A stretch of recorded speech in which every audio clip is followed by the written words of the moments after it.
আসসালামু আলাইকুম। আপনাদের সবাইকে স্বাগত জানাচ্ছি এখনকার আলোচনায়। আপনাদের সঙ্গে আছি আমি সিরাজুল ইসলাম। দর্শক, ইরান কুয়েতে ব্যাপক হামলা চালিয়েছে আজ ভোরে এবং দিনের বেলায়। তাতে বহু মার্কিন সেনা হতাহত হয়েছে এবং অন্তত 6টি বড় ধরনের বিমানের হ্যাঙ্গার ধ্বংস হয়েছে, ইরান দাবি করেছে এটি। এদিকে মধ্যপ্রাচ্যে অন্তত 100 রিফিলিং ট্যাঙ্কার বিমান মোতায়েন করেছে আমেরিকা। এর ভিতরে বেশিরভাগই ইসরায়েলে মোতায়েন করা হয়েছে। এর মানে হচ্ছে যে ভয়ঙ্কর রকমের একটা ইরান বিরোধী অভিযান চালাতে যাচ্ছে আমেরিকা, তার আলামত এটা। এদিকে ইরানের সামরিক বাহিনীর পক্ষ থেকে সতর্ক বার্তা দেওয়া হয়েছে, মধ্যপ্রাচ্যের যে সমস্ত দেশে মার্কিন সেনা মোতায়েন আছে সেই সমস্ত সেনা মোতায়েনের অবস্থান থেকে অন্তত 500 মিটার অর্থাৎ আধা কিলোমিটার দূরে লোকজনকে থাকতে বলা হয়েছে। এর মানে হচ্ছে ইরান বড় রকমের অভিযান চালাতে যাচ্ছে।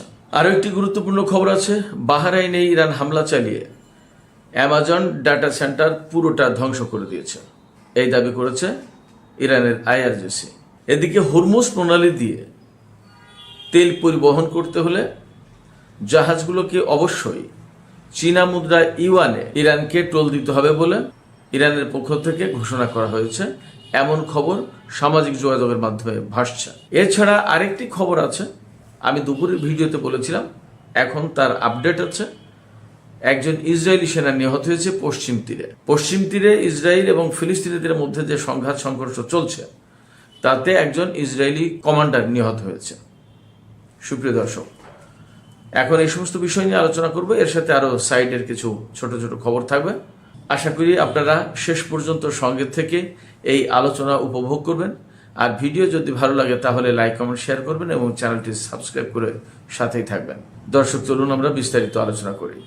আজ সকালে অর্থাৎ 24শে জুলাই সকালে ইরান কুয়েতে ব্যাপক হামলা চালিয়েছে এবং প্রধান টার্গেট ছিল আলী আল সালেম বিমান ঘাঁটি। এই সমস্ত হামলায় ইরান বেশিরভাগই আরাস ড্রোন ব্যবহার করেছে।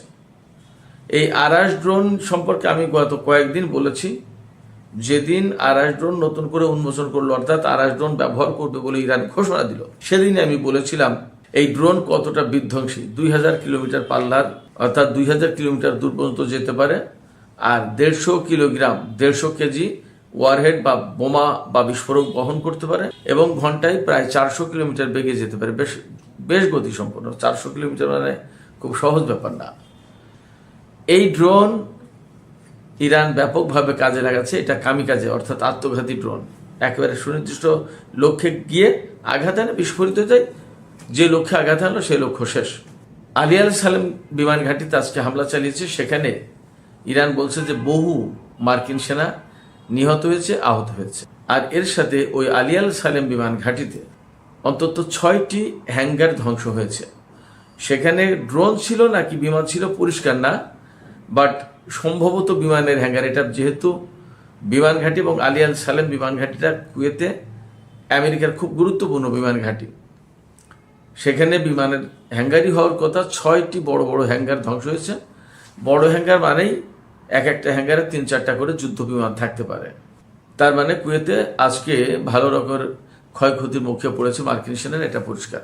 এরপরে একইভাবে বাহরাইনের আমাজন ডেটা সেন্টার, আমেরিকার খুবই গুরুত্বপূর্ণ ডেটা সেন্টার, এই ডেটা সেন্টারে ইরান আজকে আবার নতুন করে হামলা চালিয়েছে এবং এবার ইরানের পক্ষ থেকে বলা হয়েছে যে এই ডেটা সেন্টার একদম কমপ্লিটলি ধ্বংস করা হয়েছে, একদম শেষ। তার মানে মধ্যপ্রাচ্যকে কেন্দ্র করে আমেরিকা এই যে সাইবার, তারপরে ডিজিটাল এবং এই সমস্ত ডেটা ক্লাউড, এই সমস্ত গুগল, কত কিছু যে কেন্দ্র করে তুলেছিল, যোগাযোগ নেটওয়ার্ক সৃষ্টি করেছিল, এগুলো কিন্তু এখন সব ধ্বংস হয়ে যাচ্ছে, ঝরে ঝরে পড়ছে।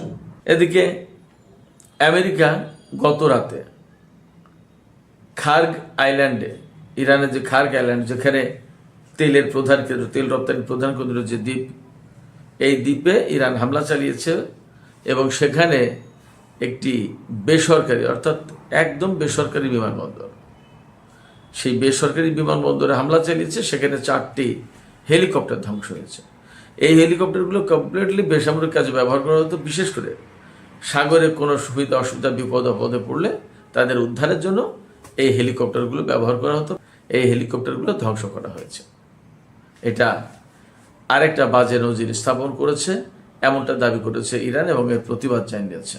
বেসামরিক স্থাপনা, বেসামরিক জিনিসপত্র লক্ষ্য করার তো কোনো মানে নেই। এদিকে ইরান আমেরিকার মধ্যে যে হামলা পাল্টা হামলার ঘটনা প্রতিদিন ঘটছে তা তো আমরা সবাই দেখছি।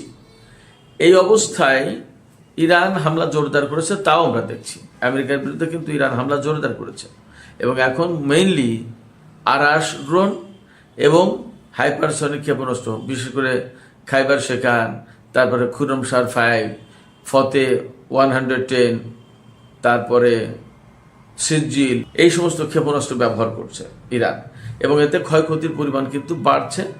এবং মোটামুটি এই কয়েকদিন যা বুঝতে পারছি আমি, যা দেখা যাচ্ছে তাতে মধ্যপ্রাচ্যের মার্কিন ঘাঁটিগুলো একদম শেষ করে দেওয়ার ব্যবস্থা করেছে ইরান, যাতে এই অঞ্চলে মার্কিন সেনারা আর থাকতে না পারে, ফিরতে না পারে।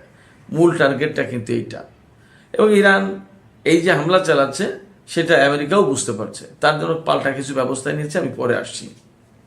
তো এই যে হামলা জোরদার করেছে, এর প্রেক্ষাপটে আজকে ইরান সতর্ক বার্তা জারি করেছে পারস্য উপসাগরীয় এলাকার যত দেশে মার্কিন সামরিক ঘাঁটি আছে বা মার্কিন সেনা মোতায়েন করা আছে সব দেশের জন্য।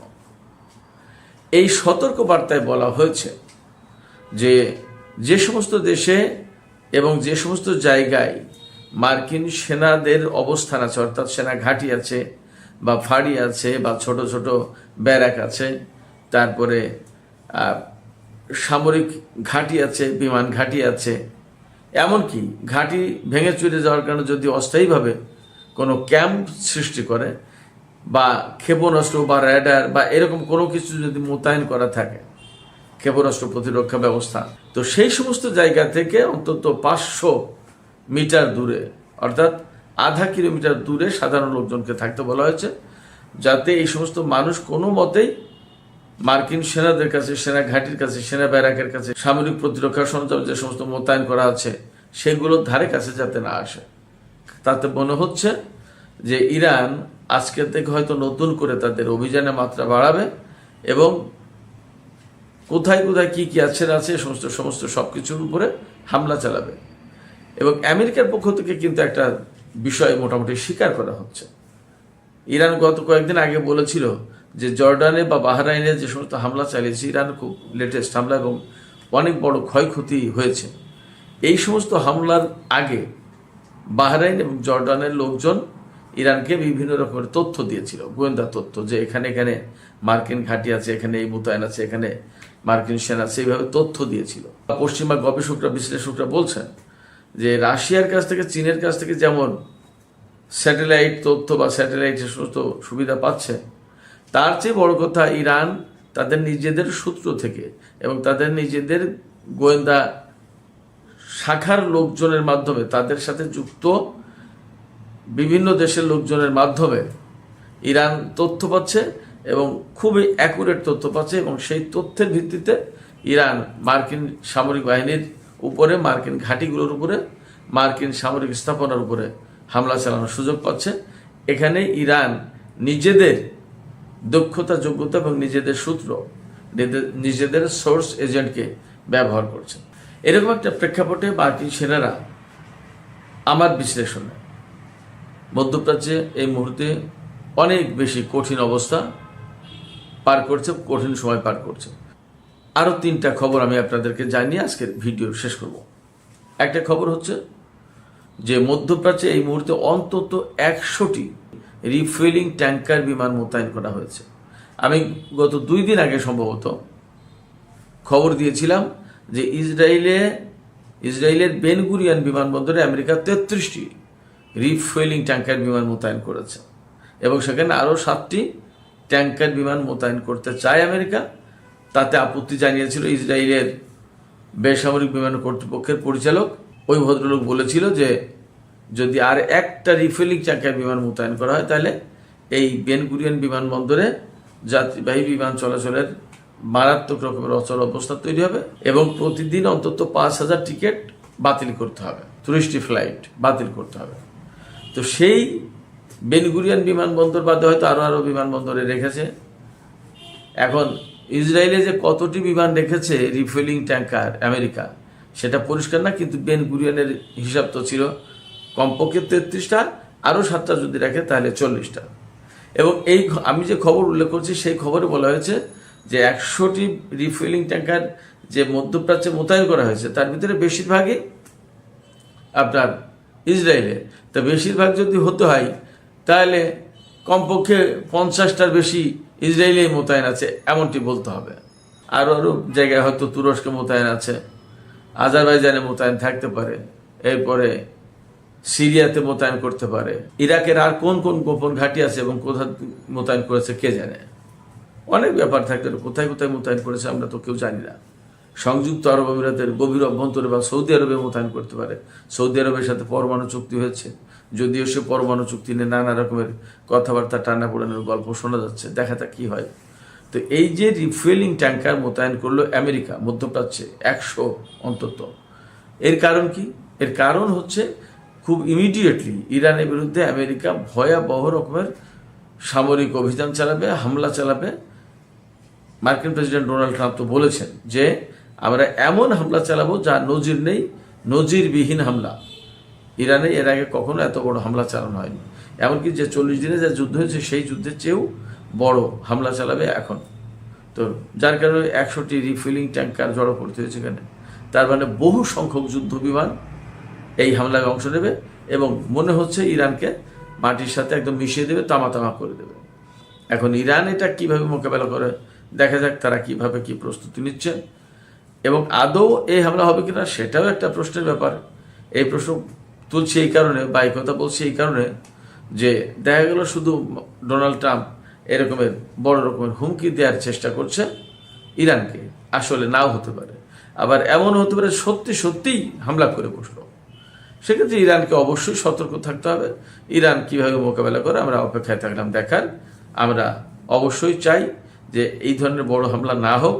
আমি আরও দুটি খবর দিতে চেয়েছিলাম। একটি খবর হচ্ছে হরমুজ প্রণালীতে ইরান নতুন করে নাকি ঘোষণা করেছে, এটাও সামাজিক মাধ্যমের খবর, যে হরমুজ প্রণালীতে যে সমস্ত জাহাজ তেল নিয়ে যাবে সে সমস্ত জাহাজকে ইরানের কাছে তো অর্থ পরিশোধ করতে হচ্ছে। তো এই অর্থ চীনা মুদ্রা ইউয়ানে দিতে হবে, ডলারে দিলে হবে না। তার মানে ইরান, রাশিয়া এবং চীন ডলারাইজেশন যে প্রক্রিয়াটা শুরু করেছে এবং ডলার ব্যবহার না করে, ডলার ব্যবহারকে অনুৎসাহিত করে চীনা মুদ্রায় যে ব্যবসায়িক লেনদেন সম্পন্ন করার চেষ্টা তারা চালিয়ে যাচ্ছে, সম্ভবত সেই চেষ্টাকে এখন নতুন করে জোরদার করা হলো এবং সম্ভবত এটা নতুন একটা মাত্রা পাবে ডলারাইজেশনের ক্ষেত্রে। দেখা যাক আসলে কতটুকু সফল হয়। ফিলিস্তিনি প্রসঙ্গ আমি দুপুরের ভিডিওতে জানিয়েছি যে পশ্চিম তীরে ফিলিস্তিনি জনগণ এবং ইসরায়েলিদের ভেতরে সংঘর্ষ হয়েছে। সেখানে সংঘর্ষের সময় ইসরায়েলি সেনারা সরাসরি ইসরায়েলি বসতি স্থাপনকারীদের পক্ষে দাঁড়িয়ে ফিলিস্তিনিদের উপর গোলাগুলি চালিয়েছে এবং সেখানে 4 ফিলিস্তিনি নিহত। ওই ঘটনায় একজন ইসরায়েলি নিহত হয়েছিল এবং বেশ কয়েকজন আহত হয়েছিল। আহতদের মধ্যে একজন গুরুতর ছিল। এর ভিতরে নতুন খবর পাওয়া যাচ্ছে যে ফিলিস্তিনিদের হামলায় ইসরায়েলের একজন সেনা কমান্ডার নিহত হয়েছে এবং আরও একজন সেনা আহত হয়েছে।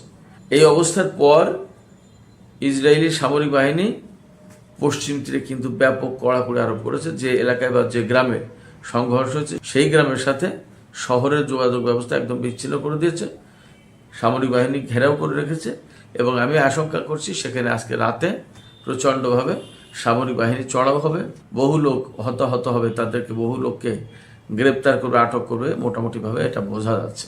তো সুপ্রিয় দর্শক, এখনকার আলোচনা এখানে শেষ করতে চাইছি। এই যে মধ্যপ্রাচ্যে 100 রিফিলিং ট্যাঙ্কার মোতায়েন করেছে আমেরিকা, আর এপাশে ইরান মধ্যপ্রাচ্যের দেশগুলোর নাগরিকদেরকে মার্কিন ঘাঁটি থেকে অন্তত আধা কিলোমিটার দূরে থাকার হুঁশিয়ারি উচ্চারণ করেছে, সতর্কবার্তা দিয়েছে। এই দুটো খবর থেকে কি আমরা ইরান এবং আমেরিকার মধ্যে ভয়াবহ রকমের সংঘাতের কোনো আলামত বা সম্ভাবনা বা আশঙ্কা আমরা অনুভব করছি কিনা? আপনাদের কি মনে হয়? আপনাদের মতামত কমেন্টে জানাতে পারেন। আর ভিডিও ভালো লাগলে আবারও বলি, লাইক, কমেন্ট, শেয়ার করবেন এবং চ্যানেলটি সাবস্ক্রাইব করে সাথেই থাকবেন।